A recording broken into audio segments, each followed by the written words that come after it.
Police say they've had to take more of an active role just down the street in Bedford Township, become peacemakers, if you will. Nobody was hurt when that ice fell over at the Pepper Tree Apartments, but they could have been.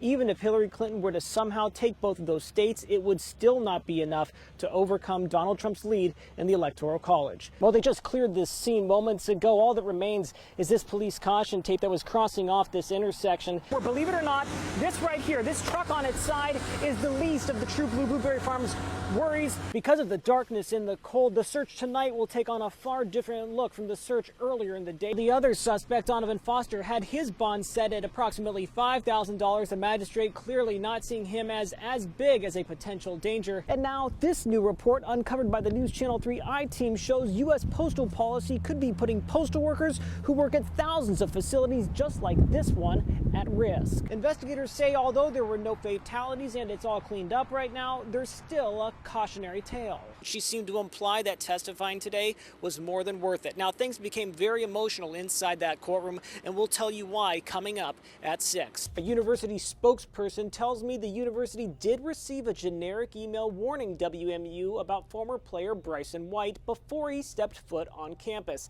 Things are a little bit more calm right here in Target compared to earlier in the day, but still a steady stream of customers, and many of those customers can be divided into two camps for the most part.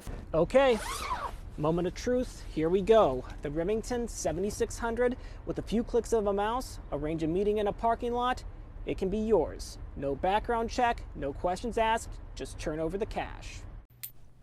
To speed up the process, many will take dimes, nickels, even quarters out of their pockets when they go through that metal detector, but oftentimes it's left behind. Now, thanks to this report, we know exactly how much has been left behind. Police say they discovered Melissa Simmons' body near this river.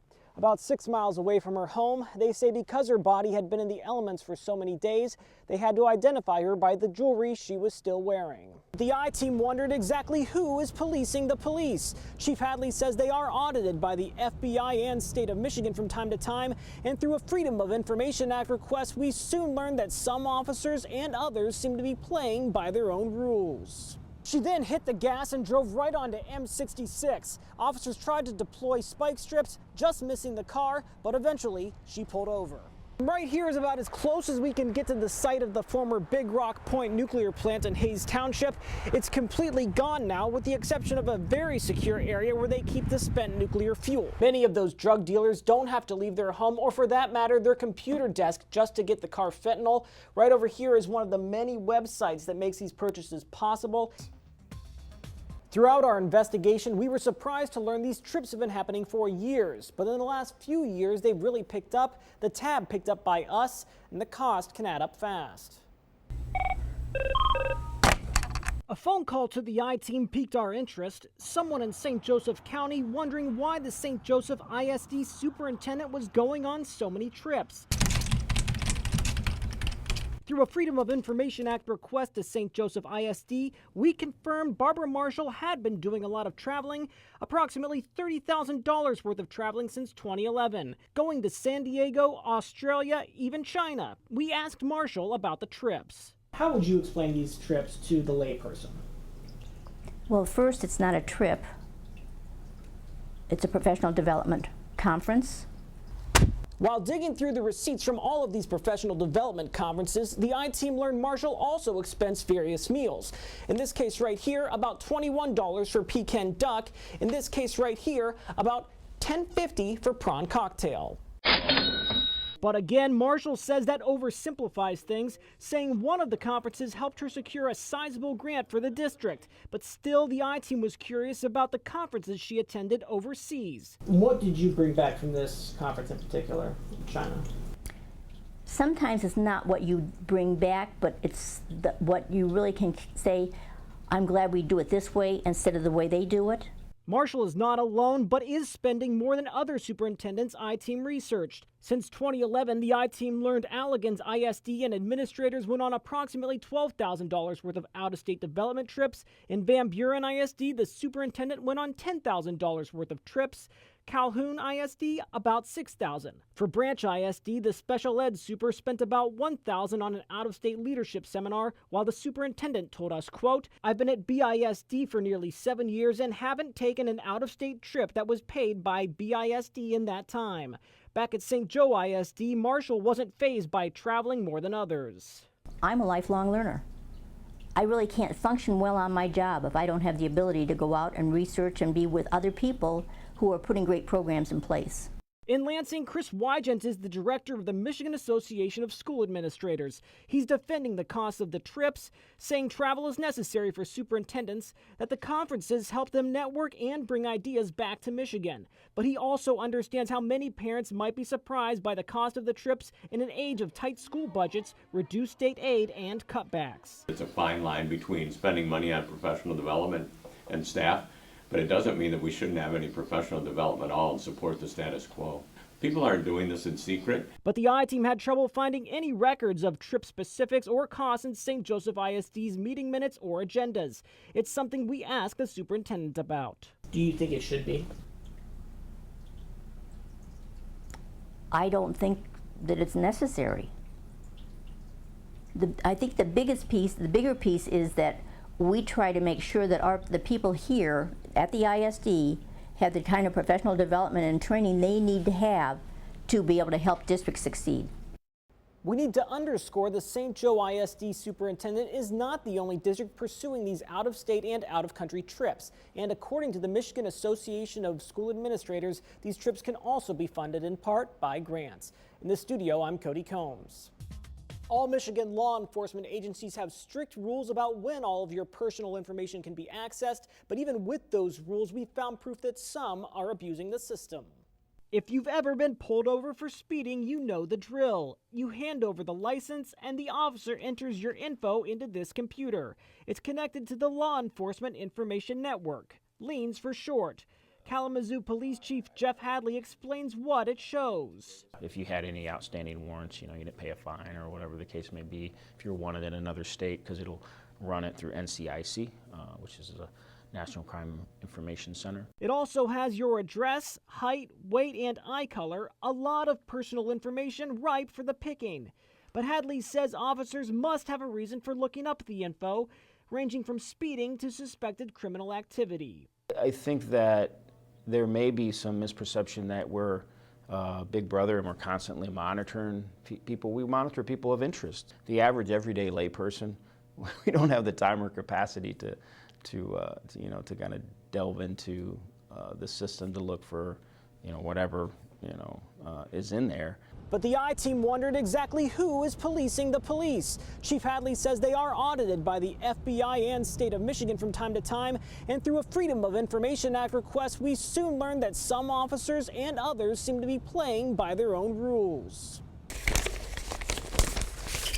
Since 2011, FBI and Michigan State Police audits show hundreds of investigations into possible improper background checks with at least 50 violations. We broke down the numbers on a county-by-county basis for the WWMT viewing area, showing 27 of those background search violations. Here are just a few. In Grand Rapids, an officer resigned after an FBI audit showed he, quote, made several inquiries on 2 females with whom he had personal relationships. In Allegan County, reports show an unnamed deputy was fired after accusations that the deputy, quote, ran background checks on several people for inappropriate reasons. Outside our viewing area near Flint, we obtained this incident report. An officer terminated for running background check searches, quote, to obtain home address information for women he found attractive. The investigation showed the officer used that information to make a traffic stop just to meet one of the women. Some West Michigan police departments like Battle Creek made it through the audits without violations. Major Austin Simons credits the department's emphasis on training and retraining. Basically,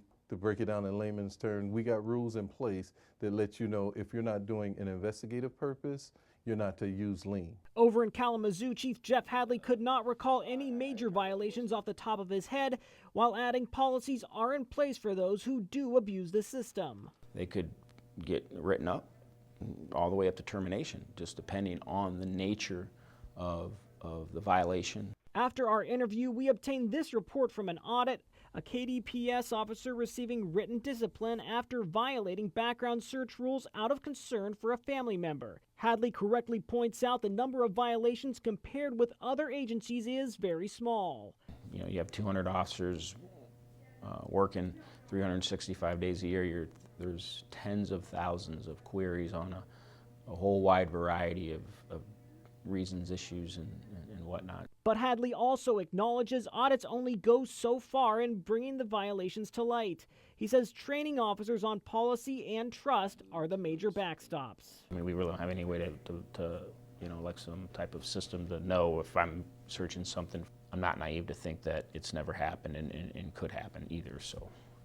Officers are not the only people with access to these background databases.